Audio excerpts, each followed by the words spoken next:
स्वागत है आपका हमारे YouTube चैनल में, जहां हम हमेशा आपको किडनी से जुड़ी सारी जानकारी देते हैं।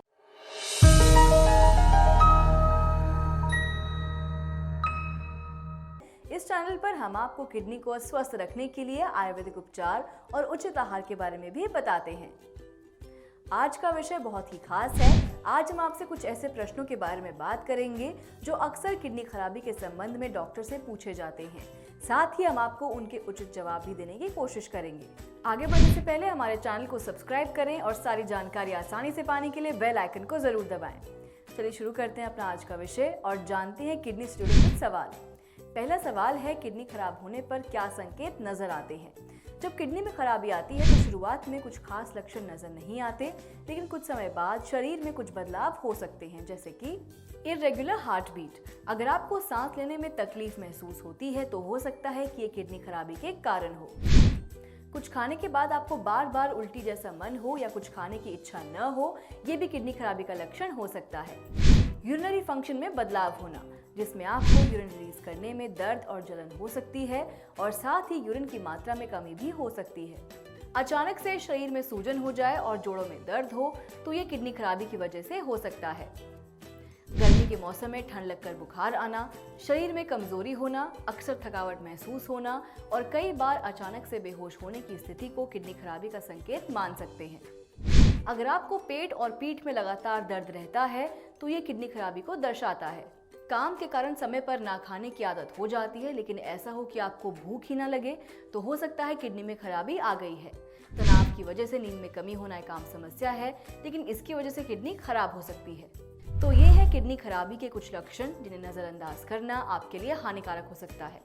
अब बढ़ते हैं दूसरे सवाल की तरफ, जो है कि क्या डायबिटीज और हाई ब्लड प्रेशर की वजह से किडनी खराब हो सकती है? ये सवाल अक्सर लोगों के मन में आता है कि डायबिटीज और हाई ब्लड प्रेशर की वजह से किडनी कैसे खराब हो सकती है। आपको बता दें कि जब आपके ब्लड में अधिक मात्रा में ग्लूकोज बढ़ता है या सोडियम की मात्रा अधिक होती है तो ऐसे में किडनी पर ग्लूकोज और सोडियम लोड बढ़ जाता है। किडनी ऐसे ब्लड को साफ नहीं कर पाती। खराब रक्त को जब किडनी बार बार फिल्टर करती है तो इससे किडनी के नेफ्रॉन्स डैमेज हो जाते हैं। ब्लड में अधिक शुगर डायबिटीज की निशानी होती है और ब्लड में सोडियम की अधिक मात्रा हाई बीपी की वजह बनती है। यही दोनों कारण किडनी को डैमेज करते हैं। इसलिए जिन्हें हाई बीपी और डायबिटीज में से कोई भी समस्या है, उन्हें किडनी खराबी की संभावना बढ़ जाती है। आइए बात करते हैं तीसरे सवाल की। अक्सर लोगों के मन में ये सवाल आता है कि अगर मुझे किडनी की समस्या है तो इसके लिए मुझे अपने जीवन में किन बदलावों को अपनाना चाहिए? किडनी खराबी से जुड़ा ये सबसे जरूरी और महत्वपूर्ण सवाल है। जब किसी की किडनी में खराबी आती है तो उन्हें शरीर में कई परेशानियां हो सकती है, इसलिए उन्हें अपने जीवन में बदलाव करने की जरूरत होती है। इसमें उन्हें कई चीजों को अपनी दिनचर्या में शामिल करना होता है और कई चीजों से परहेज करना होता है। किडनी के मरीजों को अपने आहार में कुछ परिवर्तन करने की जरूरत होती है, जिसमें उन्हें ऐसे आहारों को अपनी डाइट में शामिल करना होता है जो सही तरह से डाइजेस्ट हो जाएं। साथ ही ऐसे तत्व कम से कम बने जो किडनी के लिए घातक हों या आपके शरीर में यूरिक एसिड और क्रिएटिनिन के लेवल को बढ़ाएं, जिससे आपकी डैमेज हुई किडनी और अधिक खराब ना हो। इसके साथ रोजाना व्यायाम करें, समय पर सोने और जागने की आदत डालें। अपनी जीवन शैली में बदलाव करके आप किडनी खराब होने के बाद भी स्वस्थ जीवन जी सकते हैं। चलिए जानते हैं अगला सवाल, किडनी मरीज अपने आहार में किन चीजों को शामिल करें? ये सवाल अक्सर ऐसे मरीज का होता है जिन्हें खाने का बहुत शौक होता है। किडनी के मरीजों को आहार में कई चीजों का सेवन हानिकारक होता है, इसलिए उन्हें खाने और पीने की चीजों में बहुत परहेज करना होता है। किडनी के मरीज अनाज के रूप में केवल गेहूं के आटे की रोटी और धुली मूंग की दाल का सीमित मात्रा में सेवन कर सकते हैं। इसके बाद अगर डॉक्टर अलाउ करें तो 7 दिन में एक बार उबले चावल, वो भी कम मात्रा में, और अरहर की दाल खा सकते हैं। अगर बात सब्जियों की करें तो किडनी के मरीजों को सब्जियों में घिया, टिंडा, तोरी, परवल और हरा कद्दू का सेवन करने की सलाह दी जाती है।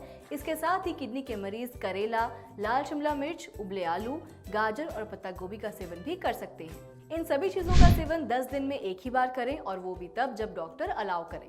अब बात करते हैं फलों की, तो किडनी मरीजों को सिर्फ सेब, अनानास, नाशपाती और अमरूद, वो भी बीज निकाल कर खाने की सलाह दी जाती है। बात करते हैं अगले सवाल की, जो सभी के दिमाग में अक्सर आता है, मुझे किडनी की समस्या है तो इसके लिए एलोपैथी उपचार कितना सफल है? अक्सर ये सवाल सभी के मन में आता है कि किडनी के लिए इलाज के रूप में डायलिसिस एक अच्छा इलाज है। आपको बता दें कि डायलिसिस कोई उपचार नहीं है, ये सिर्फ एक विकल्प है जो आपकी किडनी के काम में उसकी मदद करता है। किडनी का काम ब्लड को फिल्टर करने का होता है। इससे ब्लड में जमा टॉक्सिन्स यूरिन के माध्यम से बाहर होते हैं। जब किडनी खराब होती है तो ये टॉक्सिन सही मात्रा में शरीर के बाहर नहीं हो पाते और इससे कई तकलीफ बढ़ जाती है। डायलिसिस एक आर्टिफिशियल प्रोसेस है जो किडनी के काम को करने में मदद करता है। जैसा कि हमने आपको बताया कि ये एक विकल्प है, इसको हम उपचार नहीं कह सकते। जब आप डायलिसिस करवाना बंद कर देते हैं तो आपको फिर वही समस्याएं होने लगती हैं। अगर आप किडनी के लिए बेहतर उपचार चाहते हैं तो आप आयुर्वेदिक उपचार ले सकते हैं। आयुर्वेदिक उपचार प्रक्रिया प्राचीन काल से चली आ रही है। अगर आप किडनी की किसी भी समस्या से परेशान हैं तो आप आयुर्वेदिक उपचार ले सकते हैं। आयुर्वेद की मदद से किडनी डिजीज जैसी कई गंभीर बीमारी का इलाज संभव हुआ है। आयुर्वेद किडनी की हर समस्या को हमेशा के लिए समाप्त करने की ताकत रखता है, जबकि एलोपैथी के उपचार में किडनी बीमारी का ऐसा कोई इलाज नहीं है। आयुर्वेदिक उपचार पूरी तरह प्राकृतिक होता है, जिसका कोई भी दुष्प्रभाव नहीं होता। आयुर्वेदिक उपचार में प्राकृतिक जड़ी बूटियों का प्रयोग किया जाता है जो किडनी के रोग को जड़ से खत्म करने में मदद करते हैं। तो ये थे कुछ सवाल जो ज्यादातर किडनी खराबी के बारे में पूछे जाते हैं। बात अगर किडनी को स्वस्थ रखने की हो तो किडनी के मरीजों को अपने जीवन में योग को भी शामिल करना चाहिए। योग आपकी किडनी को स्वस्थ रखने का अच्छा विकल्प है। अगर आप किडनी की समस्या से परेशान हैं तो कर्मा आयुर्वेदा से संपर्क कर सकते हैं।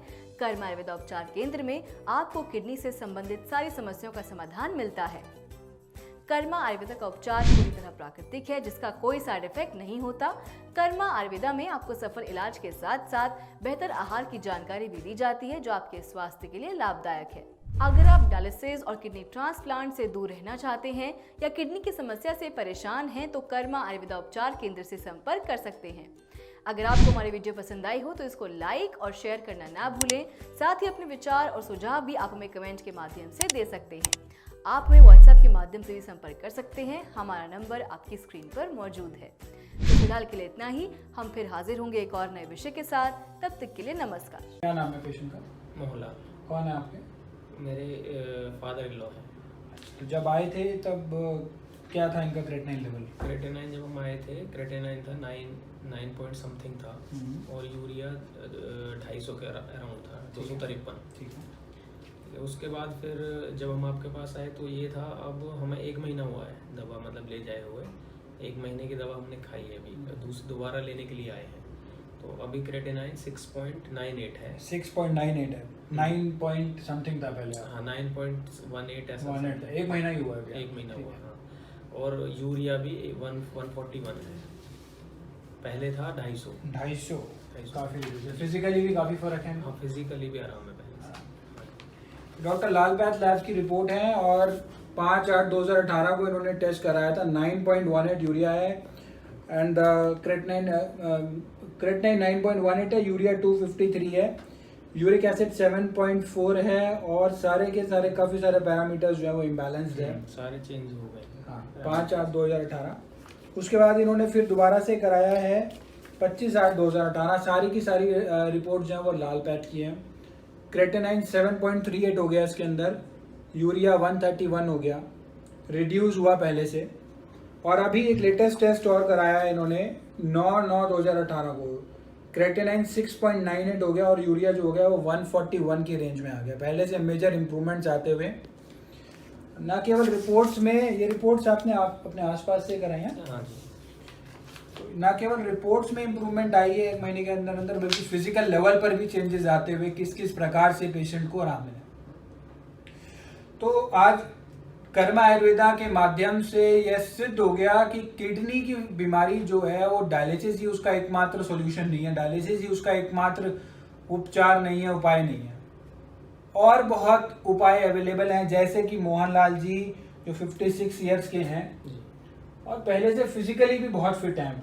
पहले से आराम है फिजिकली। रिपोर्ट्स में तो आप समझ लीजिए डायलिसिस की स्टेज से बाहर आ गए, डायलिसिस के मुंह से बच के आ गए।